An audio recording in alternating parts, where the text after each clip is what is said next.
You could be walking down the street and pass by one of the best baseball players in the world and not even know it. That's because in order to be the best, you don't have to be 6'8". You don't have to throw 100 miles an hour, or you don't even have to have the body of a Greek god like we see some of these guys like Aaron Judge walking around in the outfield. There's more to it than that. I'm joined today by a dude that has played in the big leagues for parts of 5 seasons, and we're here to talk about what those things are and how you can start putting them to use in your career. If you're serious about baseball, if you're serious about your development, and you want to learn firsthand from dudes that have played the game at the highest level, you're in the right place. It's an absolute honor to welcome ex-Major League Baseball player Ryon Healy to the show. Ryan, what's going on, brother? Not too much, man. Appreciate you having me on. Of course, dude. So obviously, everybody's got a different path. Everybody's got different traits that get them to the big leagues, man. You've played for 3 different teams, parts of 5 seasons, had a fantastic career. 261 hitter, man. 69 home runs, played first and third, man. You were versatile. Dude, in your opinion, what separates the good players from the great players? What separates the players that can just get there as opposed to the dudes that can stay there? Oof. My favorite analogy was from Nick Cassianos. He said, as a major leaguer, you're one of two things. You're either like milk or you're like wine. You either spoil quickly or you age like fine wine. I thought that was genius. But the unfortunate circumstance that I learned from that statement was I'm more milk than wine, and I kind of got to live with that, and I'm okay with it. The league adjusts quickly. The guys that stay, they learn how to adjust, and they never stop adjusting, whether it's mechanically, mentally, preparation, plan, and approach, whatever phase that matters to them the most they might be struggling with. The guys that are able to adjust stay around the longest, and it's kind of a never-ending circle or Ferris wheel that you kind of go on to see who can stay ahead of the competitor. I love that, dude. So it's a lot of it has to do with adapting, improvising, overcoming, I'm sure. Being able to make adjustments, especially on the fly. So, dude, we are in the off season right now. So the World Series just wrapped up. Players are entering into the off season. If you're a college baseball player, the fall just got done. You know about that. You played baseball at Oregon, third rounder, 2013, man. So you've been there, you've experienced it. If you're in high school, man, wrapping up fall ball, going into the offseason. If you're trying to be an elite baseball player, it's not just about the physicality. Where should these guys be in the offseason? What should they be doing? And how would you attack the offseason if you're still playing right now? One thing comes to mind that I wish I did while I was still playing. It was see live arms before I stepped into spring training. If you remember spring training, the first 3, 4 days was just live at bats. And when you knew you were making a roster, you attacked those days differently. Meaning most guys that knew they were at a starting spot, they would just track pitches for the first couple days. They weren't even worried about swinging. I had years where I knew I was that guy, and then I had years where I had no clue where I stood in that organization. And the years that I wish, or I didn't know where I stood, I wish I spent more time getting live at bats, because that competition is where you get the most feedback of, is the work and the routines and the process that I have in the game, or I'm sorry, in the cage, are they going to translate? Because everyone has a plan until they get punched in the mouth. So get punched in the mouth before you show up to the team that's going to be determining where you play that year. Big time, man. So when we're talking about the mental game, when we're talking about these separators that separate the best players from the players that are just kind of average, man. A lot of times we're talking about mindset. We're talking about approach, man. We're talking about being able to deal with failure, not to succumb to pressure, being able to separate from results. Dude, when we talk about that stuff, having confidence in your mind with the mental game, what are the important aspects that you've seen? You've played with some of the best players in the world, parts of 5 seasons, man. What are these guys doing? What kind of traits do they have when we're talking about dealing with failure, confident, all that stuff? What's most important, dude, and how are they able to do it? The number one thing that I see from the best of the best is they have this same cycle that they operate in. Each component can have different factors and variables, but they always do these three things. They all prepare themselves physically and mentally. They all are able to perform freely. They can go out there and play with the confidence. And then after the performance is done, they can reflect back on what they did well and what they could have done better. And that will now alter their cycle of preparation for the next game or the next series. Love it. Love it, man. There's so many highs and lows and ups and downs, right? Throughout the entirety of the season. Dude, it's confidence can elude us, man. Having an approach, having like a routine, that stuff that was instrumental in my career, right? So, in order for me to separate from everybody else, I needed to do this stuff a little bit differently than everybody else. Like I wasn't necessarily more talented than everybody I was playing with or against. I just had to do the little things to be able to separate. So when we're talking about dealing with failure, when we're talking about being able to separate from results, dude, that's the stuff that as a college walk on, that's the stuff I was able to figure out, implement, kind of put into action, man. That over the course of 140 games of a full minor league season, or 162 if you're fortunate enough to play a full year, that stuff really matters. Especially, dude, you're gonna get punched in the mouth, right? Dude, we can't control anything once the ball leaves our bat. We have no control. Are you prepared? Are you on time? Like, do you have an approach? Do you have a routine? Dude, your best years that you've ever played, man. I'm sure you are just looking to prolong momentum. You get into these hot streaks. Like, why? How are we able to prolong these hot streaks, dude? Yeah, we've all been there. We've all experienced that stuff. The ones that are able to prolong that and keep it going are the ones that are able to be all stars, be all conference, right? Be all America, whatever that is. The years that you were able to pull this stuff off, your best years, dude, how were you able to prolong momentum at the plate? I was consistent. I was consistent with my preparation. I had this conversation with one of my hitters last night in the cage, and the realizations that I have as I reflect back on different things I did well and didn't. When I coach, it's not about me. Like it's not about my career. But what I learned is that the best years that I ever had, I had the same cage routine, and I knew exactly what I was going to do from the first flip to the last flip in the cage. And after the game, I always spend time writing notes on my bats to bring some reality to the process of the results. Not just I went 0 for 4 with 4 strikeouts. It was I went 0 for 4 with 4 strikeouts. My first at bat, I put myself in an 0-2 count, so I wasn't aggressive on a fastball early.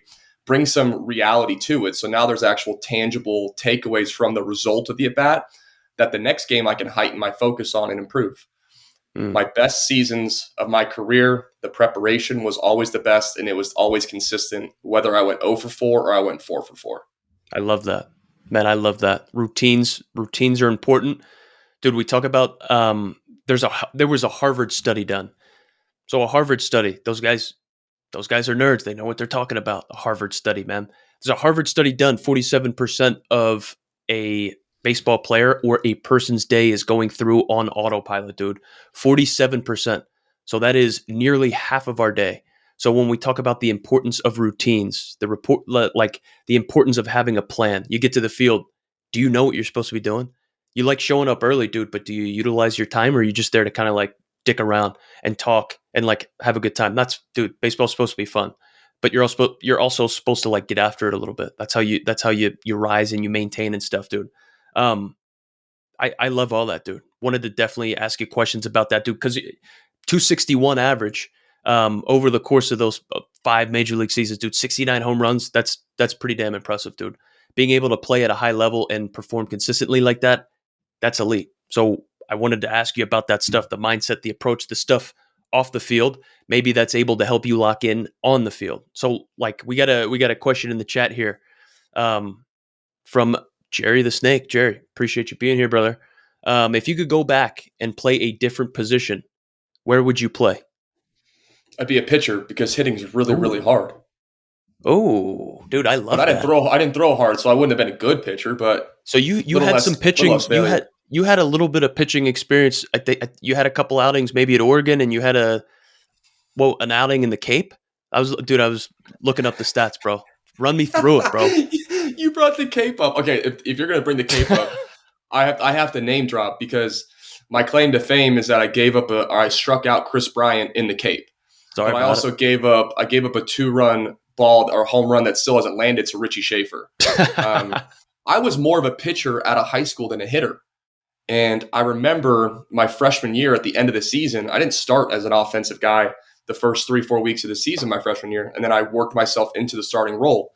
In the last couple of weeks of the season, the pitching coach who heavily recruited me to come there looked at me. He goes, "Hey, when you go to the Cape this summer, I want you to pitch because your scholarship percentage we gave you is not just to be a hitter, it's to be a pitcher as well."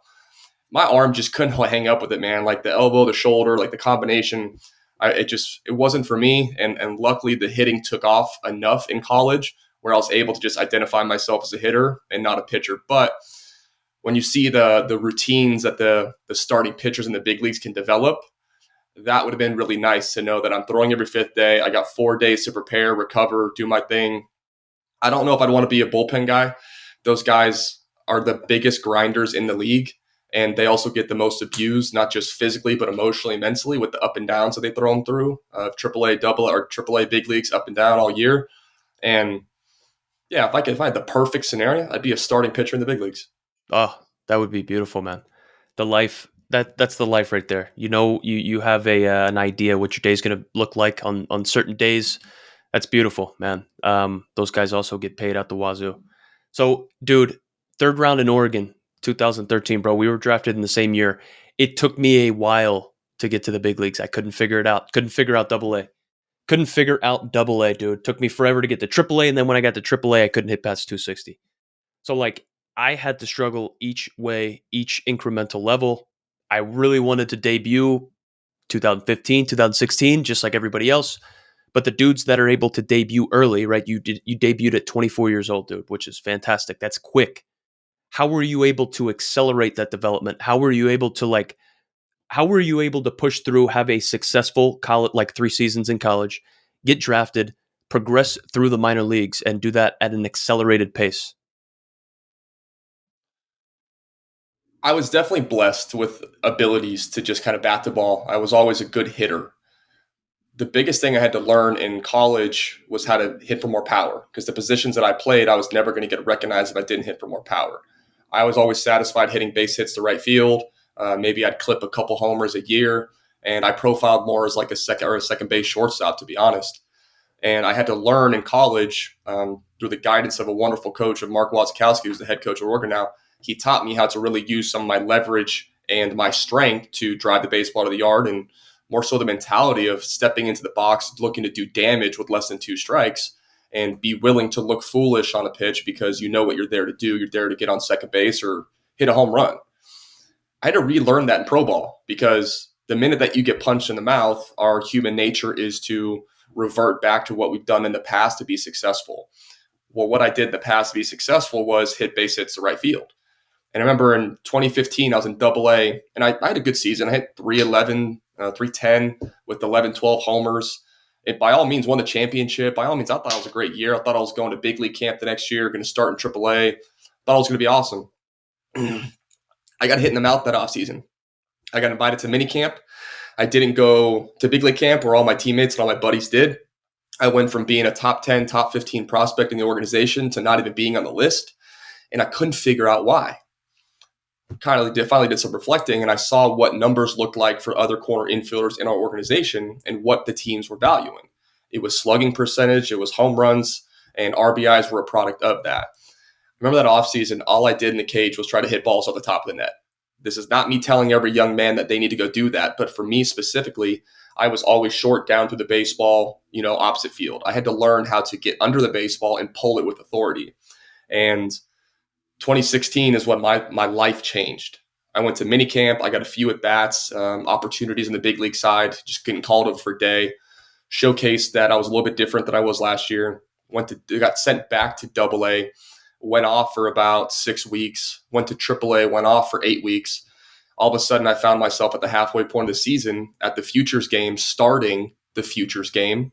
I went from not being on the prospect list to being a top 5 prospect in the A's organization, and then starting at third base for them the second half of the season and playing 76 out of 77 games at third base every day. Like, people don't realize, especially younger kids, they don't realize how quickly your life and your career can change with just a little bit of focus and commitment to one thing. Because if you already have all these clubs in your bag of what you do really well, yeah, we can continue sharpening those tools. I get that. But what if we focus really hard on adding one tool or one club to that bag that could completely change the perspective or perception of you as a person and a player, and opens up the eyes of one coach, one college, and says, oh, wow, that guy hit 480 last year as a junior, but only had a couple homers. And then this year, all of a sudden, he pops 5 to 7 homers. Oh, wow, he can make an adjustment. he can change the type of player that he is. He's not so stuck in his ways that he's willing to improve as the game kind of changes, because the game is way different now than it was when I was coming up. So the advice of my Mm. career isn't always applicable to someone else. But details like that, of if you're just committed to one thing and making change in yourself, you never know. It's going to take one person to notice, and your career can change within a 2-3 month span, and your life's changed forever. Yeah, to say the least, dude. To say the least. Though I think so. Coming up, dude.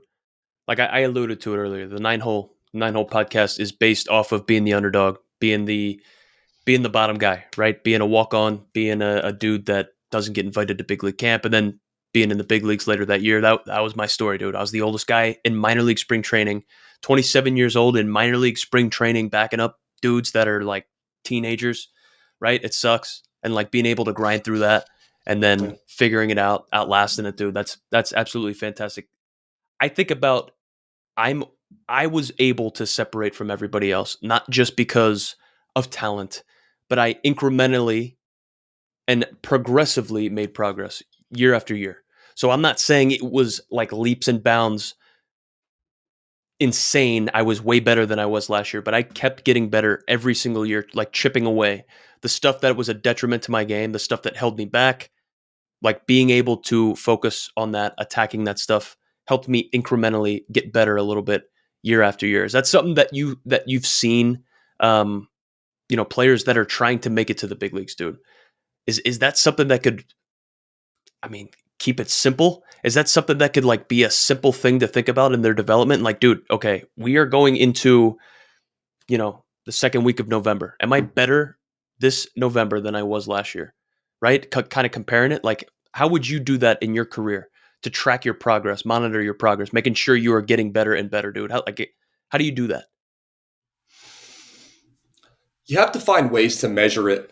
And it's hard to measure it when you're in the weight room or you're in the batting cage, because there's not stats that are publicly kept for you that you can just kind of Google at any time and see, or it's not on the scoreboard every day reminding you of kind of this is who you are and this is the value that you hold. You have to find personal ways to measure your progress. And you also have to surround yourself with a phenomenal team.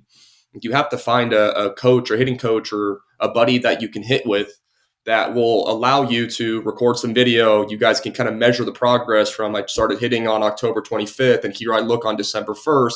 What adjustments was I trying to make? And then how do they look different now? So there's a couple things within that guys can do. Weight room can be easy. You can always get stronger. You can always move faster. If you felt like your agility, your footwork was really poor last year, let's really hyper or focus on that for the first 2 months of the off season. At some point in your career, I don't know if you felt this way at all, Ian, but like you're strong enough. When you are in your mid to upper Mm. 20s, you are plenty strong, but you're probably not quick enough, and you're probably not efficient enough with delivering power through the bat into the ball. Or maybe it's a defensive metric that you're really trying to improve on.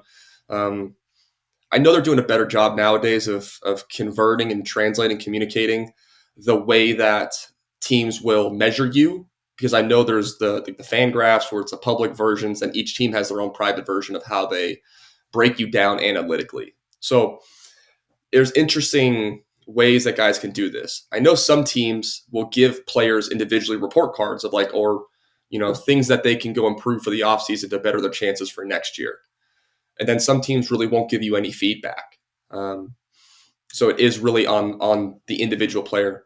But that is my favorite question, because I want to learn what guys are doing now. Everyone that I see, because I'll see a bunch of guys at the facility that I do some lessons at and such. And then I have some friends that I'll stay in communication with. I ask them, what are you trying to improve on this year? Like, what is concrete in your process, your preparation, and what are you trying to improve on that you felt like you struggled with throughout the course of the season last year? And everyone has a different answer. And you can usually tell the guys that maybe had a good year. I feel like the guys that have good years, they're almost like, I'm going to repeat it. It's almost harder to repeat it than it is to Yeah. rebuild at some point. So it's interesting to gather perspective from guys that are still actively doing it. And I'd love to be able to share that with people more than just trying to give them my experience, because at some point, yours and my experience, it's going to be washed out and it's going to be a little expired, and we can no longer reflect back on what we do. We have to stay current with what guys are doing right now to provide the best information to the next generation. Ooh, I like that a lot, dude. I like that a lot. Oh, we got okay. So here we go. We got another question. Isaiah Parker training. So, were there any adjustments from college ball to pro ball versus high school to college? Maybe like what were those adjustments? Um, were there bigger? Was there a bigger jump from high school to college? Was there a bigger jump from college to pro ball? At least in my opinion, dude. Um, I thought I thought for me the jump from high school to college was tougher as opposed to college to pro ball. That was my opinion. I feel as though I had the most growing to do between getting to high school and then to college as opposed to college to pro ball. You get your butt kicked in pro ball, regardless of if you do well or not. You're gonna get your butt kicked. But I felt as though my development was the most from high school to college, if that makes sense. Dude, Ryan, what do you think about that? The adjustment from college ball to pro ball versus high school to college. What was crazier? It's funny, this might be a spoiler, but I just kind of made a video on this because it's been a topic that people are asking about. The two biggest jumps or adjustments or transitions that I made in my career was high school to college. And most of it was the time management and the schedule that kind of comes with that. And also having to balance being a student and an athlete. It's a lot of responsibility, something that you've never dealt with. You're also a grown man now. You're 18 or over for most guys, and you're now an adult and you're treated as such by the coaching staff in college. There's no parents, there's no one there to kind of support you or help you if you need in the moment. You're a man, you got to deal with it. So the high school to college jump was tremendous. And then the only other jump that was bigger than that one was AAA to the big leagues. The amount of distractions that were all of a sudden available at the major league level were tremendous. And you're right, minor league baseball, you're just getting smacked around every single day. Like you're just hoping to have a couple good boys on the team that you can go through that process with. But the motto in minor league baseball was embrace the suck. Anywhere that you are in life and the motto is embrace the suck, you can probably assume what that looks like or feels like. So I thought that was fascinating. But the jump from AAA to big leagues was the most tremendous that I faced, from skill, off-field distractions, on-field preparation, resources available. That was the most drastic that I saw. Love it. Man, I love that. Yeah, I that definite jump, dude. Getting into college, trying to get acclimated there, trying to figure out what that whole thing is like, dude. Different story, different game, different ball game, man. I love all that. So, like, looking back again, Isaiah, I appreciate you being here, dude. Thank you for the question. It's awesome. If you guys have a question in the chat, please put it down below. Ryan and I will answer it. We got a couple questions left, couple minutes left. Man, still looking back on your career, Ryan, if you could write a letter to your 18-year-old self, so this is before you stepped on, Oregon's campus, before you were in the big leagues, man, played parts of 5 seasons, hit 261, hit a bunch of home runs, man. Before all that, what advice would you give to yourself and why?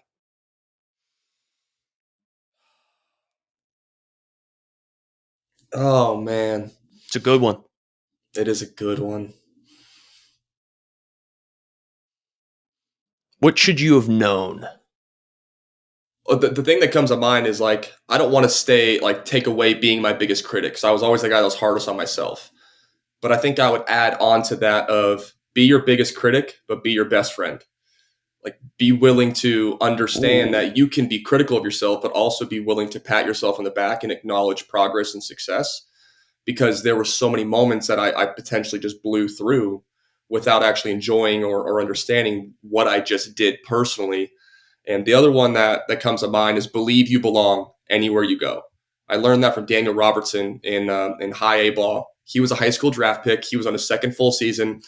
And to this day, he is still the most impressive young professional that I ever played with his routine, with his discipline, everything that he did to prepare himself to go play the game was unbelievable. And he always wrote on his wrist tape every single day, BYB, believe you belong. And I thought that was magical. And if I had more belief that I belonged anywhere that I went, I think I would have stuck around longer. Gotcha. If you had more belief, maybe you would have stuck around longer. So we had another question in the chat. Why did you retire so young, Ryan? We miss seeing you play in the MLB. Obviously, there are a ton of factors that go into that, more so than just you making the decision or not. But yeah, man, you were banging. What was kind of the decision behind that stuff? I mean, dude, you were consistent like year after year. I understand the landscape of baseball with the way they're taking away jobs, the way that they're taking away minor league jobs, they're taking away players that are able to play in the minor leagues. It makes it even more like cutthroat and competitive. Dude, why yeah.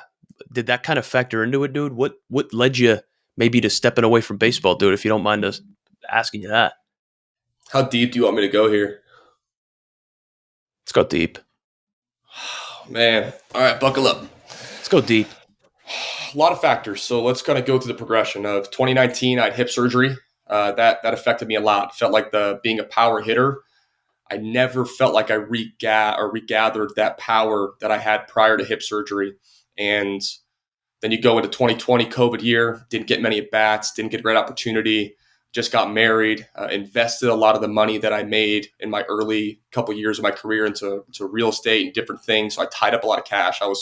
Bought a house for my family here. I was low on cash, just got married.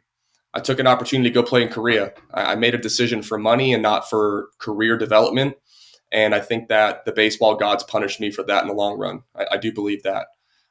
That decision did help set my family up for a little bit and really take care of us the transition out of baseball. But that's another one that's very real to me. Secondly, what I didn't understand when I went to Korea and I came home was during the COVID process, they limited the amount of bodies that are allowed to be held by each organization from kind of unlimited to 180 bodies per organization. So anytime that they would want to add people into the organization, they had to remove people. So when I came home, I got released from Korea halfway through the season, it was at draft time. So every organization just added about 25 to 40 bodies to their organization, wow. and they trimmed up all the fat that they possibly could. So when a 29-year-old Ryon Healy, who had parts of 5 years in the major leagues, got released and came home knocking on the door saying, I need a AAA job. Who needs me? Nobody needed me because they just drafted 25 guys to 40 guys that were fresh blood, and they were just skyrocketing guys for the minor league system. That's another factor. So I sat on the couch for about 6 months. There's one decision that I made that I really think proved to me I was done. When I got home from Korea and I couldn't get a minor league job, I got a call from Mexico City to go help them with the playoff run. And I said no. I told this to a minor leaguer this offseason who was debating going to go play winter ball in Dominican Republic. And I looked him dead in the eye and I said, the minute that you start saying no to opportunities to go play, that's when you know that your career is done. Yeah. I didn't know that in the moment, but I said no to that. And then I went and played winter ball in Mexico that winter, and I had a blast. It was a resurgence for me. I felt good. Where'd you play at? Mexicali. Gotcha. Sick. Yeah. Had a great time. I had a lot of fun. Had some buddies in the team, so we had a really good time. And then that next spring came around. I'm like, okay, I showed I can play. I have a recent resume. I'm going to get a job here. We're going to go get a chance. Let's go. Well, then the lockout happens. So now nobody's signing anybody. And then the lockout's over, and then everyone's worried about the major leaguers that haven't signed their free agent multi-year contracts. So no one cares about the bottom of the totem pole. So I go through that process. I'm frustrated with the agents. You know how it is. You got to be mad at someone. And I end up emailing all 30 teams myself. The Tampa Bay Rays gave me an opportunity, flew me out 2 days later after they kind of went back and forth with emails. I was pretty much I was selling myself, saying I'm looking for an opportunity. This is what I've done recently. This is how I prepared for this next opportunity. I'm ready for it. And I'd love if you guys would give me a shot. And they flew me out there. I got 8 days, 8 at bats. They made a couple trades and they released me. Didn't even send me to AAA to give me a month. They just released me. And I came home, spent the next 3 months grinding my face off. I was like, I need to get my exit velo back in the cage. I got my exit velo in the cage back up to 108 to 112 consistently. Oof. My swings felt the best it ever has felt, made some adjustments. And then in May, the plan was that summer I was going to go play ball in Tijuana. I was going to play in Mexico that summer, go play winter ball in Dominican. That was my plan. I was going to go play overseas to get the opportunity for next spring to try to get back to the big leagues. We had our daughter in May of 22. And the minute that we had our daughter, I couldn't imagine leaving her. And my life changed forever. And I remember going to the cage in early June to hit with my hitting coach at that time. And we sat on the bench for an hour and we didn't hit. And I just kept telling him that my heart's not in it anymore. Like I'm so motivated by doing other things, entrepreneurship, different businesses, real estate investment. I was so motivated by other things that baseball was no longer the most important thing in my life.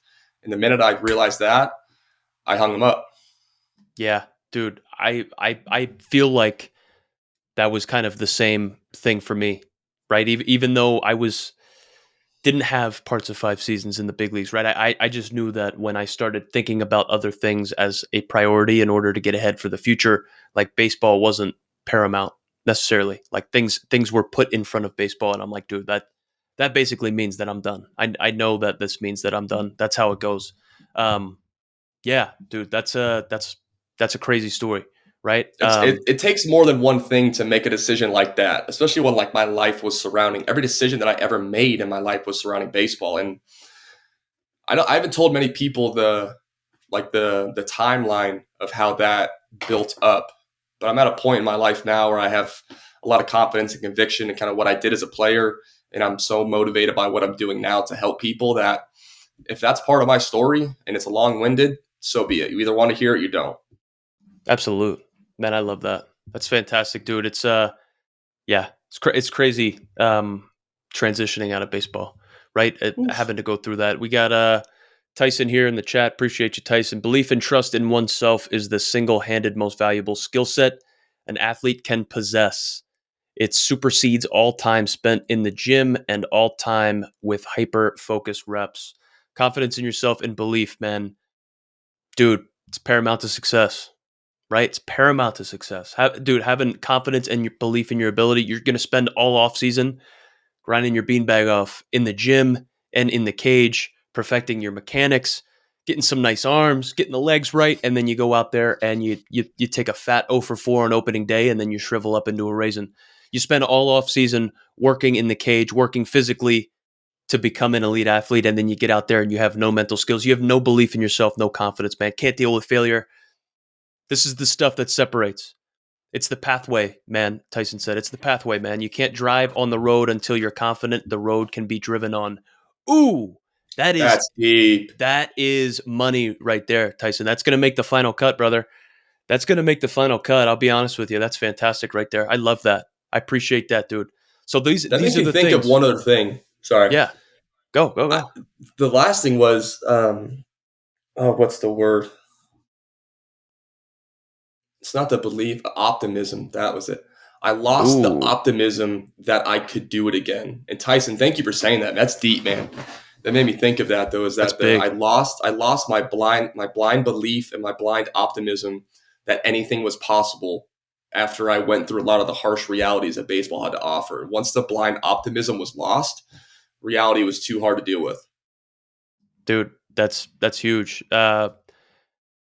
Fatty's in here, or P Hattie. I'm just gonna go ahead and say P Hattie right there. I love that you were able to help the younger guys by sharing your story, Ryan.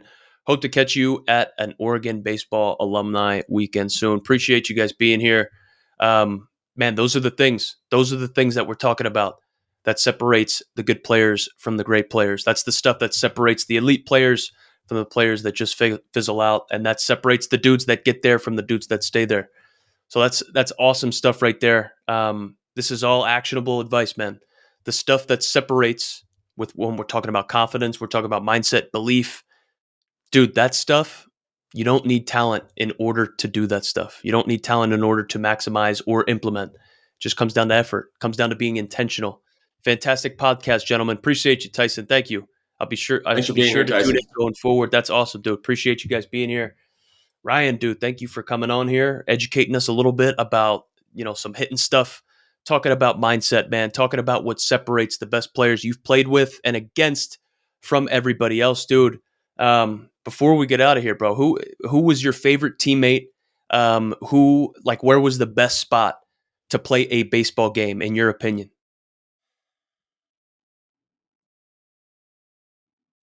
Best teammates. I mean, I could be here for hours on end. I mean, there's guys that I'm still really close with, and guys that I communicate with on a frequent basis that I came up with, like guys like Matt Olson and Chad Pinder. Like those are I guys love that that. are brothers to me that have seen me at my worst and seen me at my best. Um, so many other guys, so many other veterans as I came up with the A's. A lot of emotional feelings about the A's with the kind of transitions they're going through. You see the A's jersey behind me, Dude, like it yeah. was sad. It didn't The hit me until longer the last couple games of the season, and all the memories kind of flooded in. It's sad to see that era kind of end, but I know that the memories that I had there and the fans, it's pretty magical. So like I think for nostalgic sake, I'm going to say that there's no place like playing at Oakland Wow. Coliseum. Wow. That's awesome. That's something I wish I could have experienced, man, but it's all good. It's all good, dude. A lot of things moving, coming forward, dude. A lot of things on the horizon for the Athletics. Can't call them the Oakland Athletics anymore. We'll see what Sacramento holds. We'll see what Las Vegas holds in the future. If that turns out to be true, we'll see what happens. Ryan, man, I appreciate you coming on here. Appreciate you talking about your story, talking about the things that separates the good players from the great players, man. It's an honor. Looking forward to having you back here, dude. Appreciate you. Thank you for providing a safe space and handling a lot of the tech side of this, because I told you that's not my strength, but this was seamless and this was a lot of fun to dive a little deeper and talk to with someone that's kind of been through similar situations, man. So I appreciate it and thank you for inviting me on. Of course, brother. Of course. I appreciate everybody tuning in here to this edition of the Nine Hole Podcast. We will catch you all back here again soon. Thank you, guys.